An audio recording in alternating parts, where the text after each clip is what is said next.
Welcome to the Deep Dive, the show where we extract the key nuggets of knowledge you need. Today, we're tackling a really big question, one that shaped, well, countless financial futures. When I retire, how much can I actually spend, without running out of money? It's fundamental, isn't it? It really is. And picture this. It's the early 1990s. Baby boomers are getting close to retirement, but surprisingly, there was hardly any clear guidance on this. It was like a financial wilderness out there. Yeah, a lot of uncertainty. Exactly. And into this steps a financial planner, William Bengen.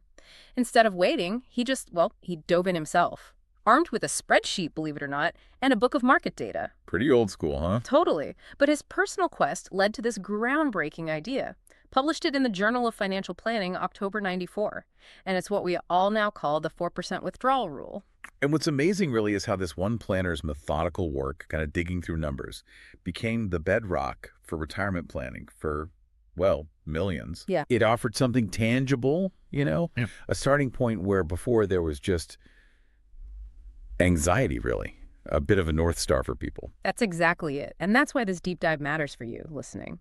Our mission today is threefold. First, let's unpack the origins of this 4% rule.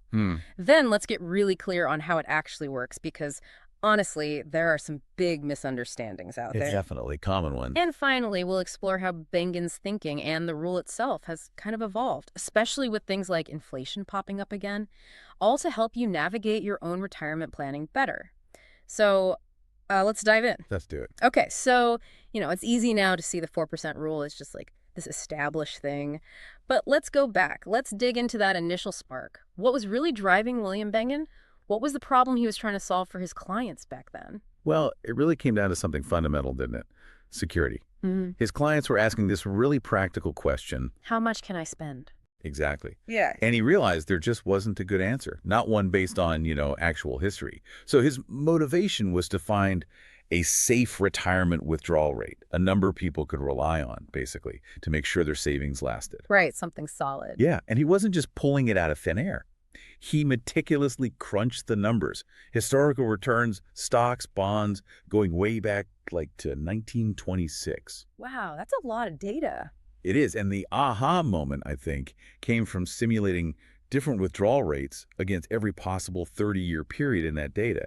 He wanted the highest rate that survived even the absolute worst time. Like the Great Depression or the 70s inflation. Precisely those. So when he published it, it was huge. It gave people something concrete, evidence-based, Right. a real strategy, which they were frankly desperate for. It was that lifeline you mentioned earlier. And that's what was so revolutionary, wasn't it? Before him, you were either super conservative, maybe living on less than you needed to. Or you were just guessing, really, and risking running out of cash. Exactly. He provided that baseline, that compass for planning. A much-needed one. Okay, now here's where it gets really interesting for me, and I think for a lot of listeners. There's this common misconception about how the 4% rule actually functions. I know the one you mean. When I first heard it, I pictured taking 4% of whatever my portfolio was worth that year, every year. But I've learned that's not quite it, right? Can you walk us through the mechanics, especially how inflation fits in? Yeah, that's a perfect point to clear up. It's probably the biggest misunderstanding. That 4%, it applies only to your very first year of retirement. Only the first year. Only the first year's calculation. After that, you take the dollar amount you withdrew in year one, and you adjust that amount upwards for inflation each following year. You don't recalculate 4% of your portfolio balance annually. Okay, so an example might help. Yeah, let's say you retire with $1 million. Nice round number. Year one, you take out 4%, that's $40,000. Right. Now, let's say inflation the next year is 3%.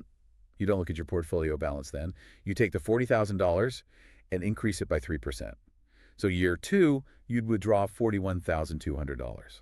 Ah, I see. So the dollar amount grows, not the percentage applied to the fluctuating balance. Exactly. And that inflation adjustment is absolutely critical. It's what helps maintain your purchasing power over, potentially decades. Without it, that initial $40,000 would buy less and less each year.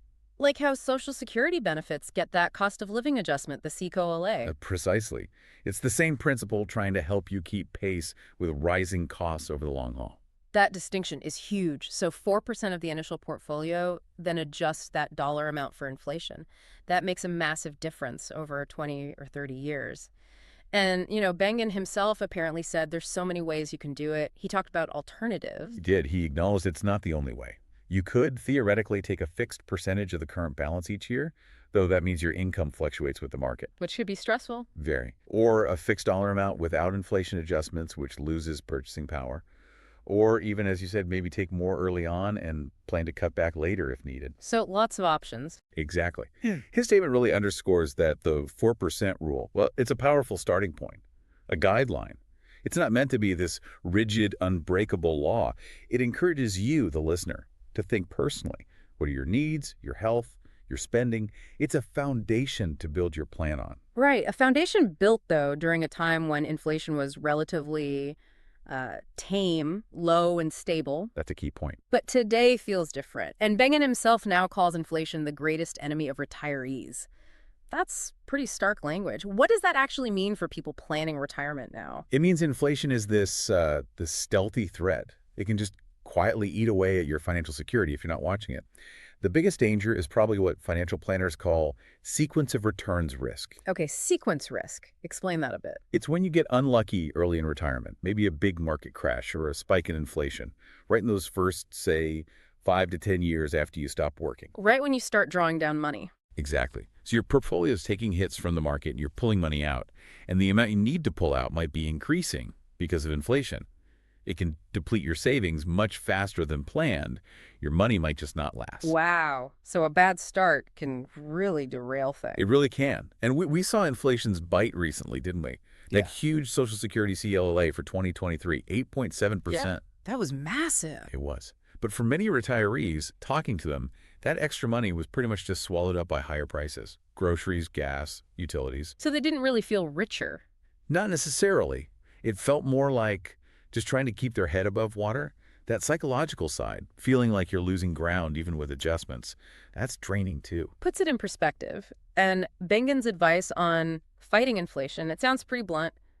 Deal with it immediately and strongly. It is direct. And for most people, he suggests, that often means, well, cutting back, adjusting your spending, being flexible with the budget. Absolutely. You have to be proactive. And look, this isn't just theory. We see it in the data. Surveys show retirees are worried.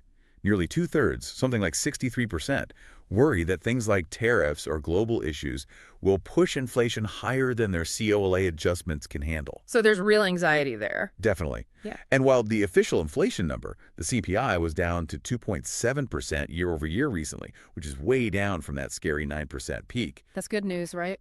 It is, but remember, CPI is an average. Your personal inflation rate, what you actually spend money on, healthcare, housing, food that might be higher than the headline number. Right, because retirees spend differently. Exactly. So it raises this really important question for you listening. How do these ups and downs in the economy and the threat of your personal inflation rate, how does that shape how secure you feel, how you plan to maintain your lifestyle? It's a constant balancing act. It really is a critical question.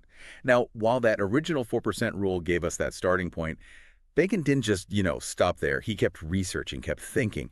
He even put out a newer book, A Richer Retirement, suggesting some people might actually be able to take out more than 4%. Mm-hmm.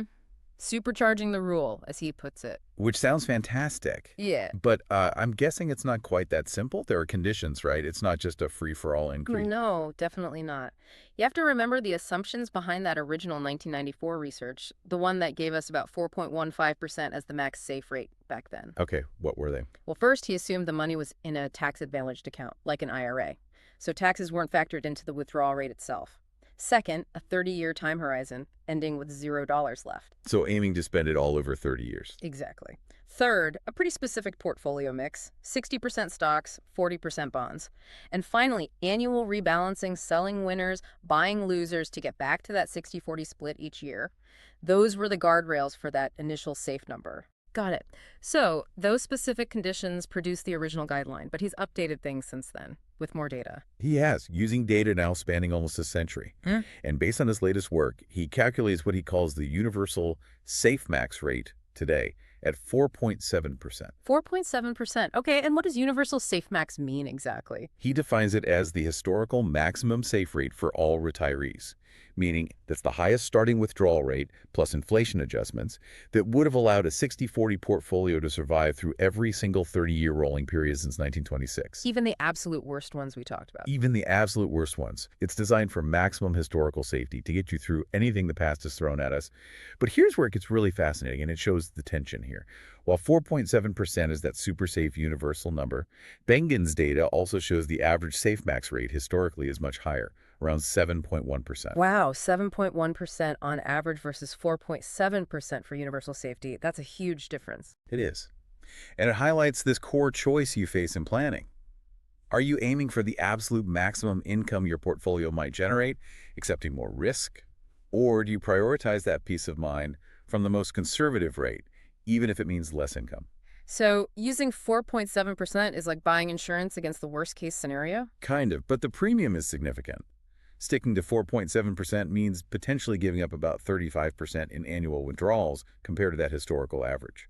That's what Bengen calls a considerable reduction in lifestyle.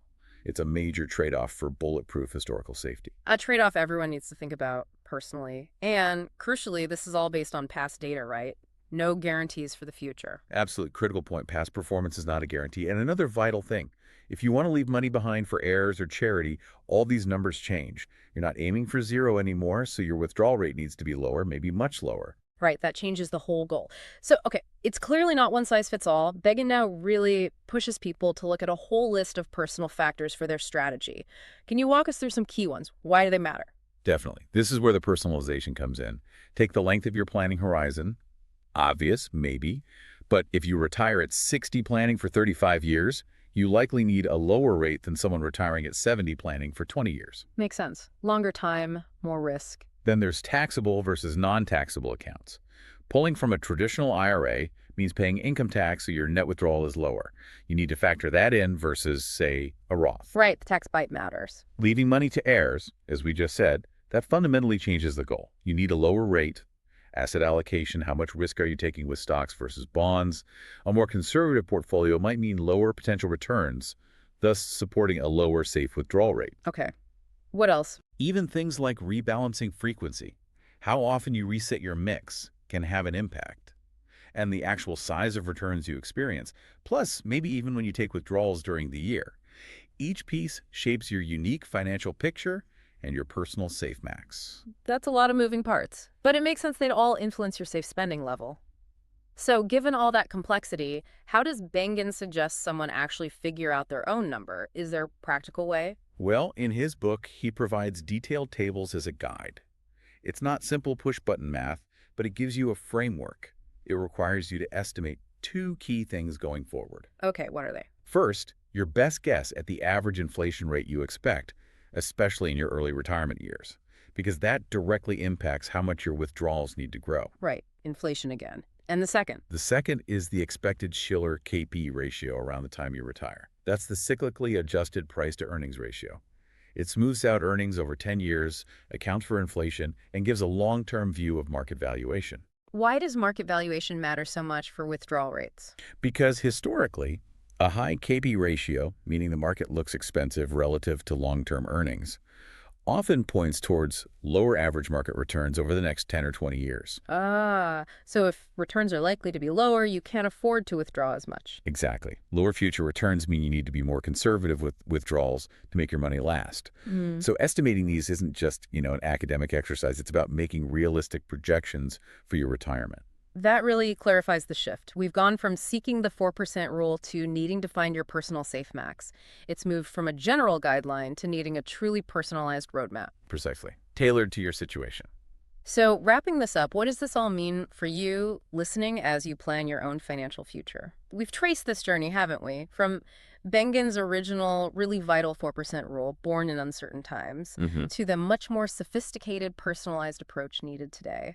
And always there's inflation humming in the background, demanding flexibility. Yeah, connecting it all, it's clear the search for a safe withdrawal rate isn't about one magic number anymore. It's about understanding this whole dynamic system. Market valuations, economic indicators like that CP ratio, but also your personal risk tolerance, your spending, your goals. It's a living plan, really. Needs constant attention. Absolutely. You need to be adaptable, understand the levers you can pull throughout retirement. Definitely.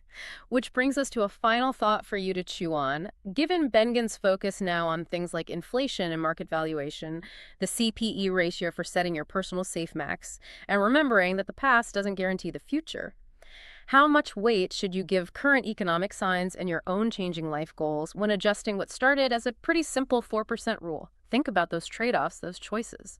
Thanks for joining us on this Deep Dive.